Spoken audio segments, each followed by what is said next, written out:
Hey, I know you all haven't seen me in a while, but I'm okay.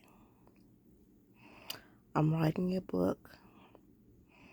I've gotten some degrees, working towards another one, and gotten, a, gotten some certificates. And I'm working on another one. I want to tell you all it's okay to take a break. It's okay to breathe, to relax. Don't stress yourself. No, don't go out your way today. And what caught me was this morning. Well, yeah, this morning at around 10 o'clock when I got up and got out of bed. I some things with my toilet, and I thought I had to spend some more finances and get a job and all that kind of stuff. Just anxiety had got to me the day before, and then a couple other things. But I got up. Okay, Yolanda, you're tough. You could take this. Said my prayer, my scripture in my head. Okay, go on. We're gonna go into the kitchen. You gotta make that. You gotta make your stuff because I make me a herbal supplement every 2 to 3 weeks that I drink day and night to help build up my body and all that kind of stuff. Because I'm 40. I'm 42, and 42, your body needs to tune up. It's tune up, and you got a higher risk for things, so you gotta check a couple things and take more. Add one more vitamin, one more pill to that. You're taking. So I drink an herbal supplement that I made with my herbs that I bought from the store every morning and every night. Um, but this morning when I woke up, got to, adding and putting everything together. Well, no, no, no. I take that back. That wasn't what happened. That isn't what happened. I got my garlic, and I got me about several garlic cloves. After running my pot of big water, um, after filling my pot full of water and putting it on the stove, I began to peel and put my garlic cloves in there and break them and everything like that. It was time for me to get some more herbs, get some herbs that were under my table, under my kitchen table. So I did that. When I sat down, when I sat down, I got real dizzy. My head got to spinning. I was like, "Oh, ain't nothing else hurting. I'm okay. Ain't nothing going on. I'm just fine. I hope I ain't finna die. I passed out. I'm the only one in this house.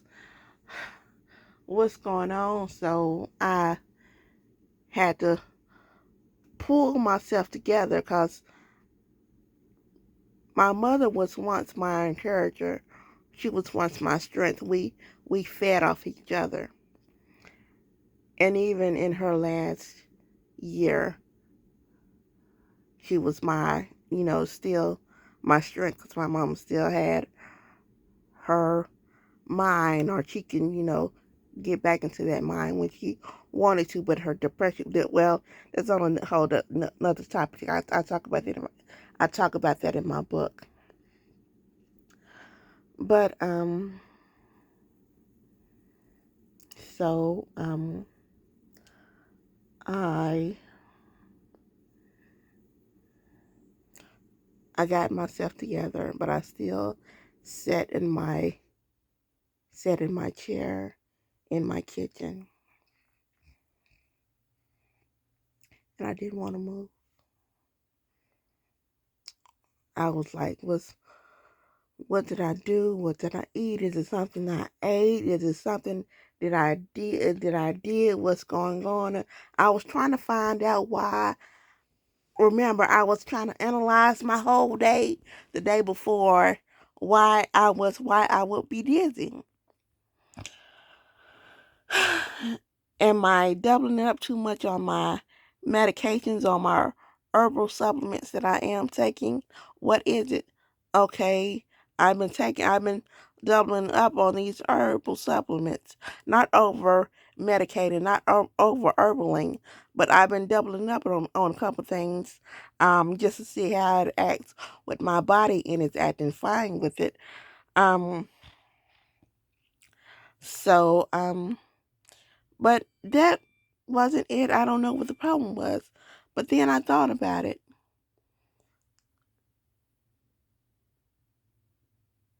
Okay, this new year, new chapter, new year, new chapter, new year, new chapter. I love that my mom is at peace now. I love it. I truly do appreciate it. And I appreciate that because I did what I should have done. I did my woulda, shoulda, couldas when my mama was here on this earth. I did that. So I have no regrets about that. And I was there to hear the stories and the lectures and the words and her speak and her talk about her life and what happened and all. What she did tell me, she told me enough for me to kind of piece and put everything together to have an understanding. And I was there for my mom. I got my sugar and my hugs and my kisses. I got so many kisses that she said, "Get off of me. I don't want you to touch me no more. So don't give me no sugar no more." I got that. So, but then, and I care, but I don't care. Um, I got to thinking about, I'm alone now. I don't have nobody. I don't have nobody that's home with me. I'm just alone. I don't wanna have. It's too early, and I won't want to have anyone else in this space right now. I don't want to have a roommate or someone to come in and help me, to just be here. I don't know them. They'll just be coming in, just, rent the room. And right now, rent the room is just, I turn one room into an office. So, and the other room is my mom's room, and they are not going in there. Um, so I had that going on. And then it's, a maid. I want a maid. I want somebody to love me. I want somebody around me. My help that has been around me. He's here when I need him to be. And I love him. I appreciate him. Can't nobody take away the love I have for. Can't nobody take away the love I have for him. But his life outside of me is so much going on, and it's high paced and it's running and he's doing it and he's doing it and he take care of this person and that person and that person and that person, and it's like 12 different people online. His phone's ringing on and off every time he over here. He's constantly on his phone. And when our lives were separate before we got back together, a lot of things had happened in his own personal life, and that's why his life is how it is now. Some choice because of some choices he made in his life. I need to learn how to speak more because I don't like the way I'm sounding, but anyway. I have to learn to speak. I want to be a motivational speaker and help people with things. Um, but so I got to think about that. I need a mate. He's making me these promises and telling me this and telling me that, what he'll do for me and what he can do, whatever. But you're not here to do it for me. You'll say that 1 minute, but then I won't see you for another three weeks. I won't see you for a month. You'll promise you coming over and never come over. So that was going on. Back to my sister. I want my peace. I love my peace. My mama was a peaceful person. She and I would be in the house She'll be in her room, I'll be in my room. We'll call each other when we need each other, when we want each other. If I miss my mom, I'll pick in her room and see her. She'll tell me get out of the room or whatever. Sometimes she'll say, come on in here and sit down and watch TV with me. Sometimes, she'll say, okay, Yolanda, turn so and so and so and so and watch this, or come in my room and watch it with me. I don't have that. I talk about it in my book. I've never really had a sisterly bond with my only remaining sister, my only remaining blood sister. All of my sisters were my blood. Our only brother died 12 hours after birth. Now I changed it all around them. I have 2 books coming. I'm gonna try to release 2 books at the same time. The first book is kind of like a story I characterized, and I kind of changed some things around. So I made my little brother, my brother who died, into a twin of my actual sister who lived to who went on to my actual sister that came home from the hospital, that I actually saw and grew up into a lady, a woman, and had a baby. I made her a twin to my little brother who died 12 hours after he was born. So when that comes out, and anyone who sees this YouTube, my little brother died. My little brother transitioned, I should say, 12 hours after he was born at the hospital. He never did come home. And he was born in 5 months, I think my mom said. Um, yeah, but I and my only sister I have left are like oil and water, and she has. Well, I talk about that in my book. I don't want to go there because that's gonna make my head hurt, and I've been calming myself down for the past 5 hours, so I'm not gonna go there.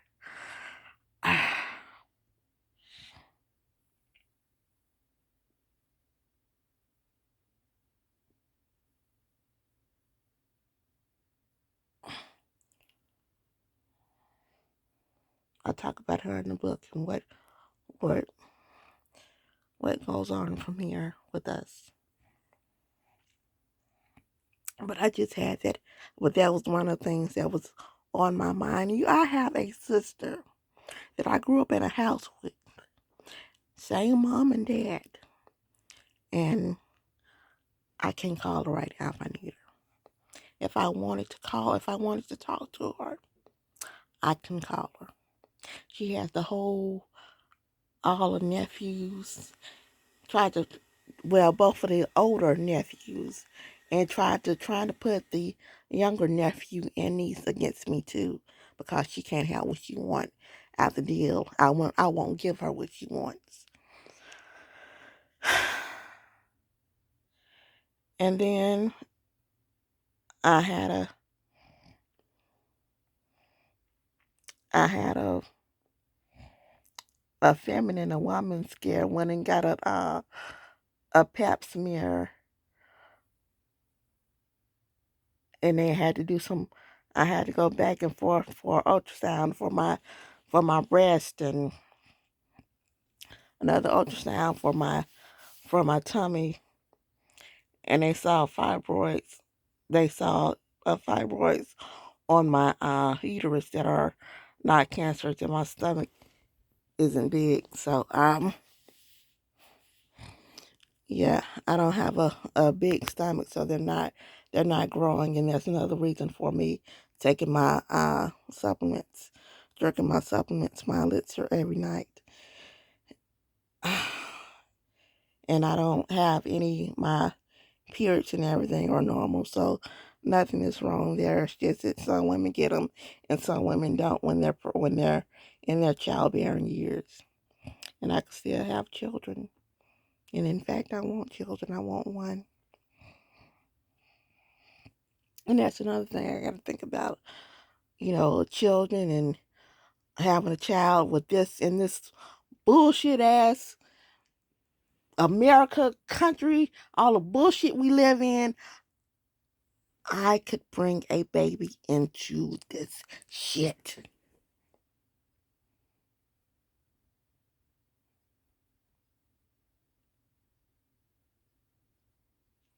And that scares the hell out of me. That scares me.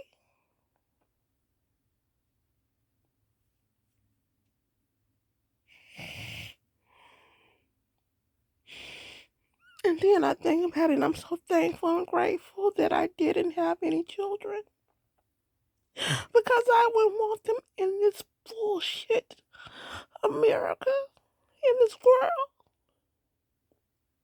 I had to make sure that I was educated and had enough knowledge to know things. I had to. I had to do that for my child, for my babies. I had to.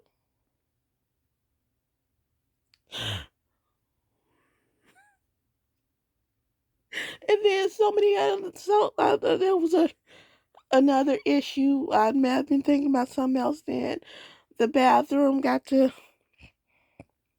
water got to going all over the bathroom, one side of the bathroom, and I'm like, oh Lord, is the pipes been busted inside the wall? But come to find out, it was the toilet, just a little minor problem that's wrong inside the toilet.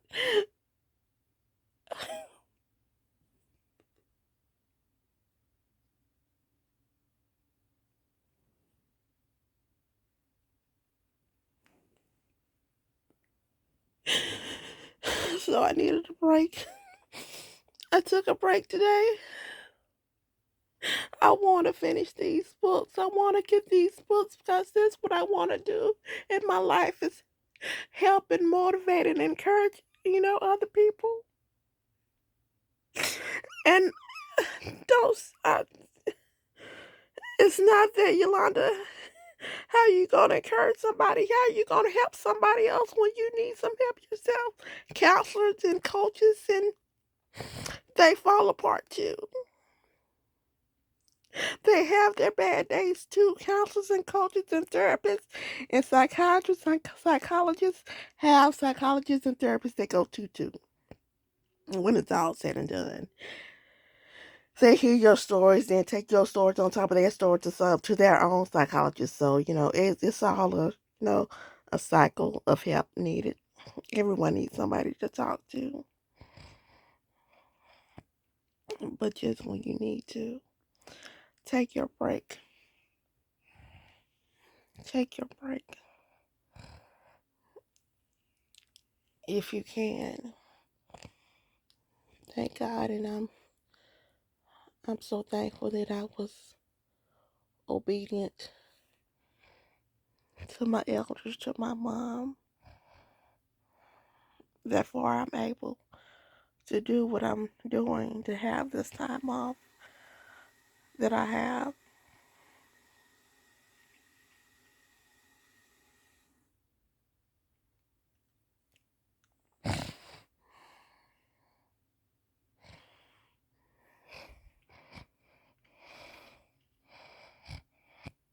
But take your break. Let your mind just relax for a day. Whatever project you have that you're needing and wanting and getting impatient and nervous about coming out, and you wanted it to come out before this time and this time. You have to have this deadline and that deadline. Fuck a deadline. You have your own deadline. You got to take care of yourself.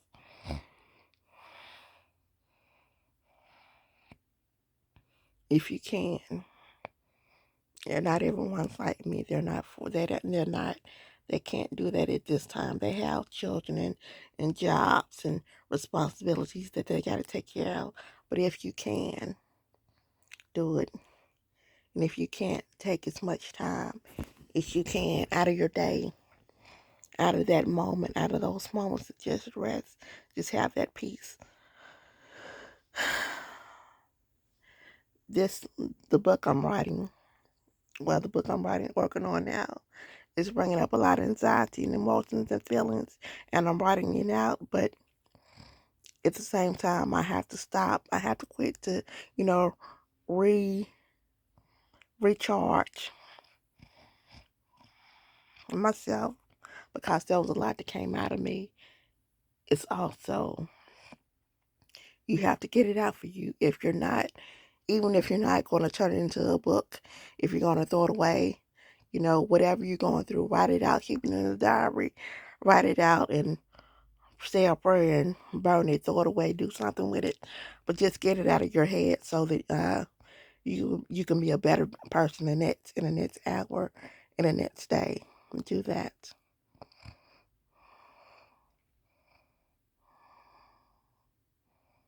But I had to record this because this is the day that I gotta record. Not just the good, not just the happy, what I need to do, or what I am doing to get over this time, but also the bad times. And I have never ever ever ever ever cried cried on video for the public to see, but I have. But just take your break when you feel, when your body tells you to sit down, when your body gets to want your attention, needs your attention for you to sit down and get some rest. Sit down and get some fucking rest before you pass the fuck out for real.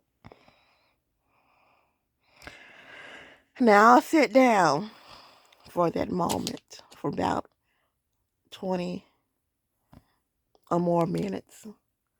But I knew I had to eat, so because I had to take some medicine to take. So my blood pressure medicine and my pain medication, so I won't fall because of my hip.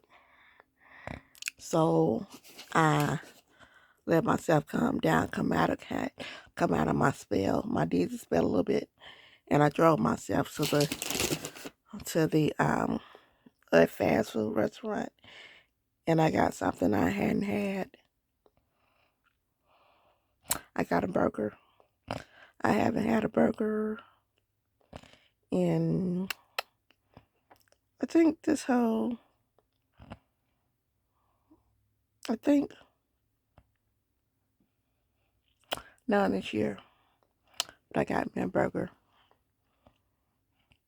I came home and ate. When you need your moment, your time, take it. Have your peace. Recharge when you need to. That's all I have to say. Bye-bye.